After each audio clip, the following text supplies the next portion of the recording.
ఆడదానికి తల్లి కావడం ఒక వరం అండి. ఆ వరాన్ని ఇచ్చిన దేవుడు మధ్యలోనే ఎందుకు లాగేసుకున్నాడో నాకు అర్థం కావడం లేదు. దేవుడు కొన్నిస్తాడు, చాలా తీసుకుంటాడు. మన దురదృష్టానికి బిడ్డను తీసుకున్నాడు. దాన్ని తలుచుకొని బాధపడి చేయగలిగేదేముంది? అసలే నీ ఆరోగ్యం బాలేదు. ఇలా ఆలోచిస్తూ కూర్చుంటే ఇంకా పాడైపోతుంది. వదిలే మహా. ఆ మాటలను అంత సులభంగా వదలలేకపోతున్నానండి. నేను తల్లినయ్యాను అన్న క్షణం మీరు ఎంత సంతోషపడ్డారో, ఇంకా నా తమ్ముళ్ళు ఎంత సంతోషపడ్డారో, ఇంట్లో వాళ్ళందరూ ఎంత ఆనందపడ్డారో నా కళ్ళారా చూశాను. మీ అందరి ఆనందం నా కడుపులో సమాధైపోయింది. అదే నా బిడ్డ ఉండుంటే ఈ పాటికి మన కళ్ళ ముందు తిరుగుతూ ఉండేవాడు. మన వేలు పట్టుకుని వాడు ఆడుకుంటూ ఉండేవాడు. ఉండుంటే నువ్వన్నదే జరిగేది. ఆ అదృష్టం లేదు కదా మహా.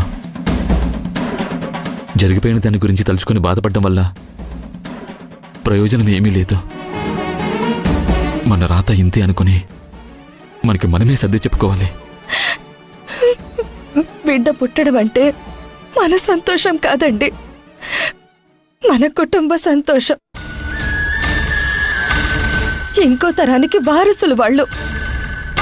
పెళ్ళైన తర్వాత ఏ భర్త అయినా ఏ భార్య అయినా ఓ బిడ్డ పుట్టాలి, వాడిని ఎత్తుకోవాలి, వాడిని ఆడించాలి, వాడికి అది చెయ్యాలి ఇది చెయ్యాలి అని ఎన్నో కలలు కంటాం. మనకెలాగో బిడ్డలు పుట్టే అదృష్టం లేదండి.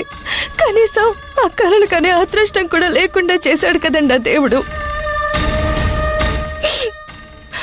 ఏ జన్మలో ఏం పాపం చేశానో నాకెంత శిక్ష విధించాడా దేవుడు.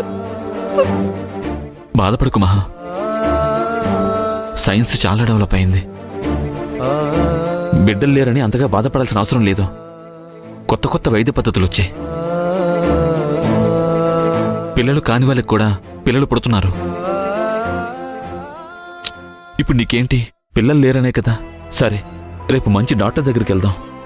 ఉన్న ఆస్తి అంతా అమ్మైనా సరే, ఎంత ఖర్చైనా సరే, నీకు లేదన్న అమ్మతానాన్ని మళ్ళీ వచ్చేలా చేసుకుందాం.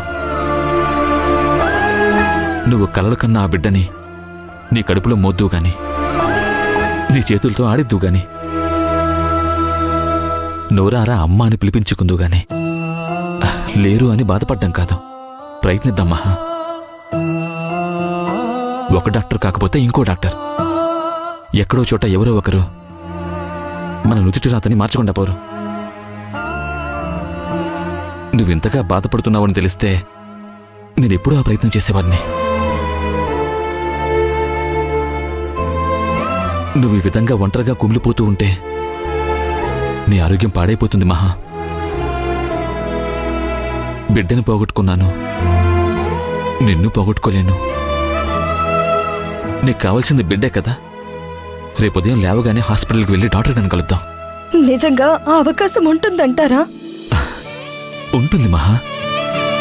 నువ్వు అమ్మవు కావాలని నీకెంత కోరికగా ఉందో, నాన్నని పిలిపించుకోవాలని నాకు అంతే కోరికగా ఉంది.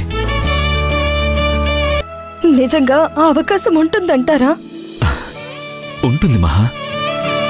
నువ్వు అమ్మవు కావాలని నీకెంత కోరికగా ఉందో, నాన్నని పిలిపించుకోవాలని నాకు అంతే కోరికగా ఉంది. ఓ ఆడపిల్ల పుడితే ఇంకో తరం మొదలవుతుంది. అదే మగపిల్లాడు పుడితే నా వంశం నిలబడుతుంది. రేపటి నుంచి మన బిడ్డ కోసం మన ప్రయత్నాలు మనం చేద్దాం. సరే, రేపు ఉదయాన్నే వెళ్దామా? నిజంగా